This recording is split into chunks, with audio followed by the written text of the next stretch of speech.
그래서 his story잖아요. 그죠? 역사 history인데 his story가 바로 history인 거예요. 근데 그 역사는 영국의 유명한 역사학자 에릭 하가 뭐라고 그랬냐면 모든 사건이 역사는 아니다라고 얘기해요. 그 사건에 의미를 부여하는 일만 역사가 된다라고 얘기를 합니다. 그렇잖아요. 모든 일을 기록하는 것이 역사가 아니잖아요. 사관이 보고 이런 이 왕에게 굉장히 중요한 사건이다라고 기록하는 것이 역사란 말이에요. 그죠? 조선왕조실록, 그죠? 고려사 이런 내용들을 보면 그 사관이 보고 의미 있는 사건이기 때문에 기록을 한다라는 거예요. 그게 역사고 우리 후세들이 보고 있는 거예요. 우리 일상에 있어서 매 시간 매 분초를 다투는 일이 있지만 특별히 하나님 앞에서 우리가 역사의 인생을 사는 것은 뭐냐 하면 그 사건을 통해서 우리가 신앙적으로 믿음적으로 그리고 영적으로 해석이 될 때 그것은 하나님께서 일으키시는 역사 안으로 내 인생을 확 잡아넣는 일이 되는 것이에요. 요셉은 바로 그러한 삶을 살았다는 거예요. 그렇다면 요셉은 또 어떠한 삶의 위치를 갖고 있었냐? 자기의 처한 직분, 자기가 처한 그 환경을 명확하게 파악을 했어요. 언제 빼고 어렸을 때, 철없을 때 아버지 앞에서, 형들 앞에서 자기 꿈자랑 했을 때 빼고, 사실은 그 일은 너무나 명확했고 또 그 일은 신앙의 연륜으로 할아버지 때부터 아버지 때부터 쭉 내려오는 그 연륜으로 봤을 때 이거는 명확하게 하나님께서 주신 거야. 하나님께서 주신 비전이다라는 명확함이 있었기 때문에 자기가 그러한 일을 선포를 했겠죠. 그런데 어디 세상이 그렇습니까? 세상이 내 자랑하면 뭐 그렇잖아요.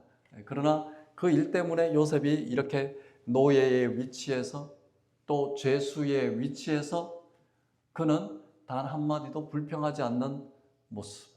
그리고 그가 처해 있는 그 상황은 뭐예요? 그가 그 자리에서 최선을 다하는 삶을 살았다 이 말이에요. 우리는 좌절하고 시리에 빠지고 실망에 빠지면 어떻게 돼요? 될 대로 되라. 하나님이 안 계신다라고 돌아서는 신앙인들이 얼마나 많은지 몰라요. 자기가 정해놓은 자기만의 응답을 가지고 하나님 앞에 나가는데요.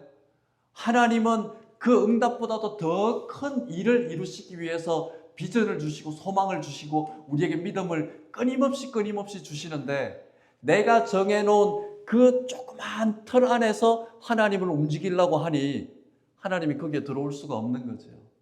그렇잖아요. 그러나 우리 하나님은 역사하실 때요, 우리가 생각하는 것보다도 훨씬 더 고차원적으로, 훨씬 더 넓게 역사하고 계신다는 것을 믿으시기 바랍니다. 실력이 없다라는 것은 이 세상 살아가는 데 있어서 하나의 핑계예요. 타고난 실력자도 있지만 연습하는 실력자를 못 따라간다 그러잖아요. 우리 신앙인도 마찬가지입니다. 처음부터 잘 믿는 사람이 어디 있어요? 처음부터 기도의 대가가 어디 있습니까? 처음부터 찬양의 대가가 어디 있어요? 그들도 다 처음부터 밑에서 배우고 훈련하고 연습하고 실수하고 또 반복하는 그런 훈련의 역량을 키웠던 것이 바로 요셉의 삶이었던 거예요. 가자마자 보디발이 과정총무로 세웠겠어요? 가서 보니까 아주 잘하는 거예요. 아주 작은 일부터 큰 일까지 잘하는 거예요. 18, 20도 안 된 그 소년을 자기 가정에 집사로 세운다라는 것은 보디발도 어마어마한 신뢰를 갖고 있었어야지 가능한 일이라는 거예요. 감옥에 들어가도 보디발은 요셉의 신뢰를 놓치지 않았어요. 자기가 복권되면 이 사람들을 하대를 하면요, 복권되면 자기 목이 달아나는데, 근데 거기에 요셉을 섬기게끔 했잖아요.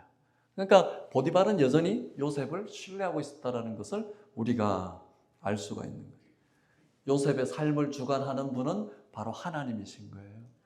우리가 미국 생활에 하나님께서 이 태평양을 건너오게 하셔서 우리가 미국 그리고 휴스턴 그리고 그것도 이 교회 공동체에 하나님께서 불러주셔서 이 동일한 시간에 예배드리게 하신다라는 거, 하나님께서 여러분들을 초청해 주시고 또 나와 여러분들을 하나님께서 사랑하셔서 우리 예배를 받으시는 것을 믿으시기 바랍니다.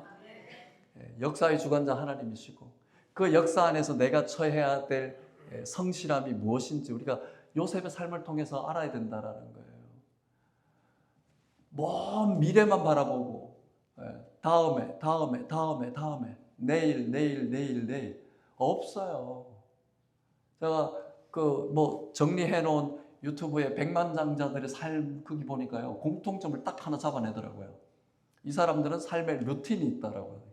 새벽 4시에 일어나서 조깅하고 그리고 묵상하고, 안 믿는 사람도 그렇게 하더라고요. 삶의 루틴이 있어야 돼요. 루틴. 그것은 끊임없이 자기 자신과의 어떠한 싸움의 모습인 거예요. 요셉의 삶을 하나님께서 인도하고 있다는 것을 충분히 우리가 알아야 된다는 거예요. 그리고 요셉은 이러한 삶 가운데 주관적인 하나님을 만나게 되는 거예요. 처음부터 우리 하나님이 나오기가 쉽지 않습니다. 처음에는요, 나의 하나님을 만날 수 있어야 돼요. 사건은 누구를 위해서 일으킨다고 얘기했어요? 나를 위해서 하나님께서 일으킨다고 그랬잖아요. 이 주관적인 나의 하나님이 있을 때 하늘에 계신 우리 아버지여가 되는 거예요. 저도 우리 아버지의 피상적이고 이론적이고 이러한 주기도문을 외우기 이전에는요, 당최 이걸 왜 외우라고 하는 거야? 도대체 이게 무슨 뜻이야? 그런데요, 나의 하나님, 제가 새벽에 기도할 때 너무 힘들었을 때 제가 나도 모르게 입속에서 아버지라고 그렇게 불렀더니 내 마음에 너무 벅차오르는 그러한 은혜가 있었어요. 아버지라고 내가 부를 때 하나님께서 어느새 내 옆에 오셔서 나의 등을 두드리면서 얘야 내가 여기 있다 라고 하는 그 은혜가 나의 주관적인 하나님이라는 거예요. 이스라엘의 왕이 되는 다윗도요, 10편 18편에 보면, 10편 91편에 보면, 10편 108편에 보면 전부 다 뭐라고 얘기를 해요? 나의 하나님, 나의 하나님, 나의 하나님, 기다리고 기다렸더니, 이러한 내용들로 계속해서 우리에게 고백하고 있는 모양입니다. 시편 138편 8절에 보면 여호와께서 나를 위하여 reward, 나를 위하여 보상하신다. 나를 위하여 하나님께서 응답해 주신다라는 얘기예요. 나의 하나님인 거예요. 나의 하나님이 우선 돼야 된다라는 거예요. 이사야서 47장 4절에 보면 우리의 구원자는 그의 이름이 만군의 여호와 이스라엘의 거룩한 이시니라. 이사야도요, 자기가 만난 하나님이 있기 때문에 이스라엘의 하나님을 선포할 수 있었습니다. 내가 먼저 하나님을 만날 수 있는 은혜가 있어야 된다는 거예요. 다 하나님 개인적으로 만나고 계십니까? 우리 하나님 만나고자 하는 자들에게 하나님이 외면하지 아니하시고 만나 주시는 것을 믿습니까? 요셉은 그랬던 거예요. 요셉은 그 키를 알고 있었어요. 요셉은 나의 하나님을 어디서 만날 수 있었어요? 노예 신분에서. 그리고 감옥에서. 그리고 그 처한 혹독한 환경에서. 노예의 생명은요, 누구에게 있어요? 주인에게 있어요. 한 방이면 가는 거예요. 우리 생명이 오늘 우리에게 누구에게 있다고 고백하고 있습니까? 하나님께 있다고 고백하고 있잖아요. 제가 그 은혜를 우리 온 성도님들이 나의 하나님을 만나시길 바라면서 내가 맨날 기도하고 있어요.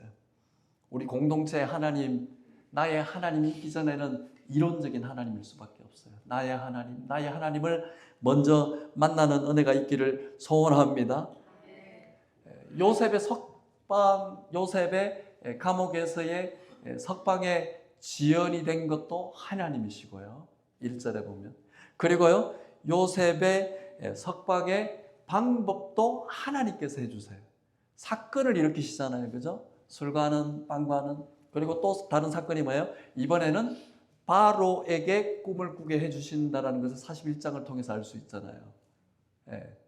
이 사건이 우연하게 이어지지만 우리 오늘 독자들, 성경을 읽는 독자들에게 있어서는요, 이것이 사건이 희한하게 모자이크식으로 다 짜맞춰지잖아요.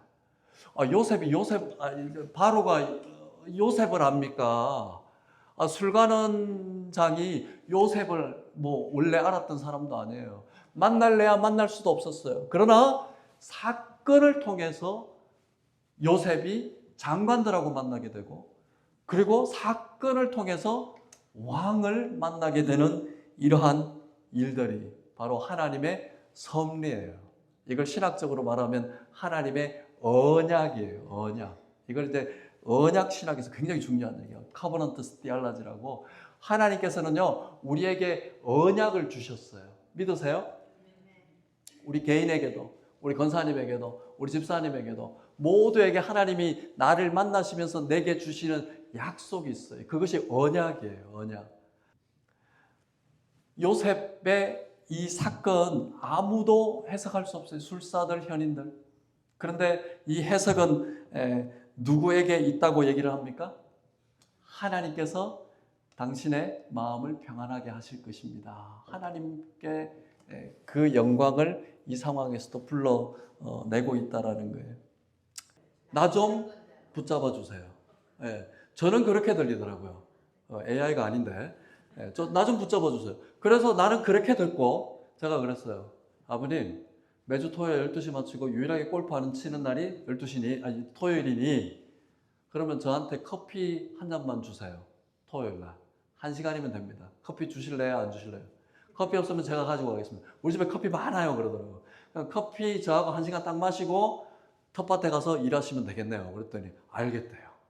그래서 이제 토요일 날 제가 될 수 있으면 우리 이경도 사장님 집에 가서 특별 커피를 마실 겁니다.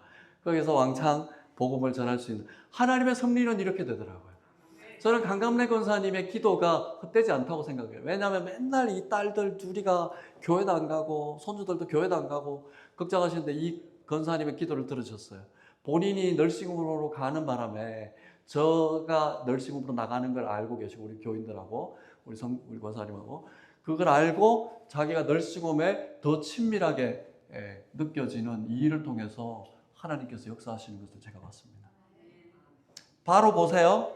바로가 왕이면 뭐합니까? 꿈 하나 해석을 못해가지고 술사들 부르고 현인들 부르고 똑똑한 자들 다 불렀는데 하나도 해석을 못하는 거예요. 그래서 마음에 근심이 있다 그랬거든요. 성경에 보면 마음에 근심이 있다 그러거든요.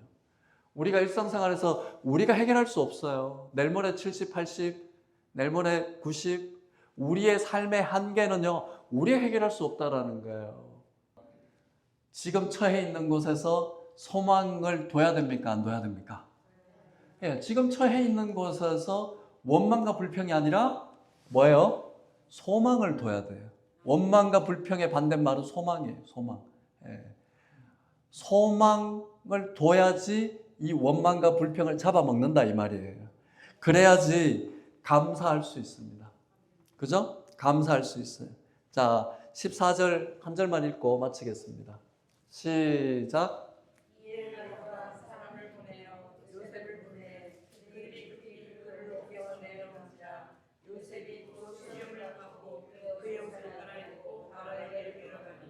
할렐루야. 요셉이 뭐 했다 그랬어요?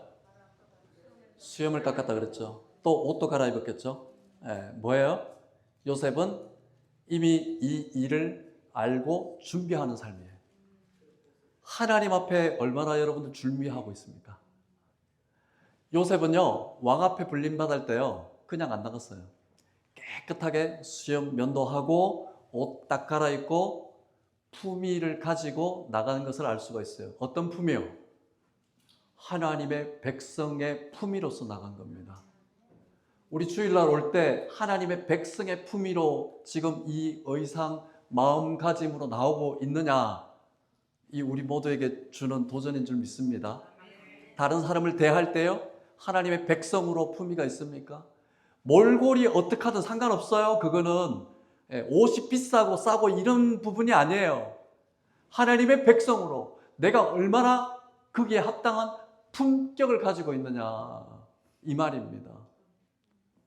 전도 왜 못해요? 그런 품격이 없어서 그래요. 선교 왜 못해요? 그런 품격이 없어서 그래요.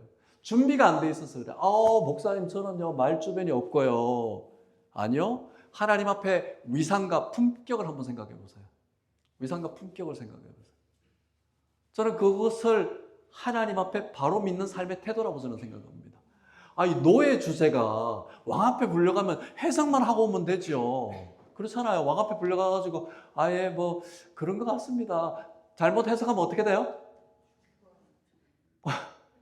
이거예요, 이거. 그러면요, 살 여지를 둬야 돼요. 그럴 것 같다라고 얘기를 해야지. 그렇습니다라고 하면은, 근데 요셉은 지금 여기서 그럴 것 같다라고 얘기를 해요? 아니면 그렇습니다라고 얘기를 해요? 정확하게 거침없이 팍 해석해내는 요셉의 장면. 저는 이게 신앙인의 품격이라고 저는 생각하거든요. 그렇다면 준비하고 있어야 돼요. 그죠? 준비하고 있어야 돼요. 저는 우리 노방전도팀들요, 저는 그 혹독한 추위에도, 예, 어제도 하신 걸로 그렇게 알고 있는데, 뭐, 더위에도 추위에도, 예, 거기에 전혀 주눅들지 않고 교회의 대표로 서 있잖아요. 그렇게 하나님 앞에 서는 그 모습이요, 우리 그리스도인들의 모든 사람들의 품격이라고 저는 생각합니다. 새로운 옷, 새로운 마음가짐. 요셉은요, 면도할 때 무슨 생각했겠어요? 오케이, I'm ready. 그죠? I'm ready.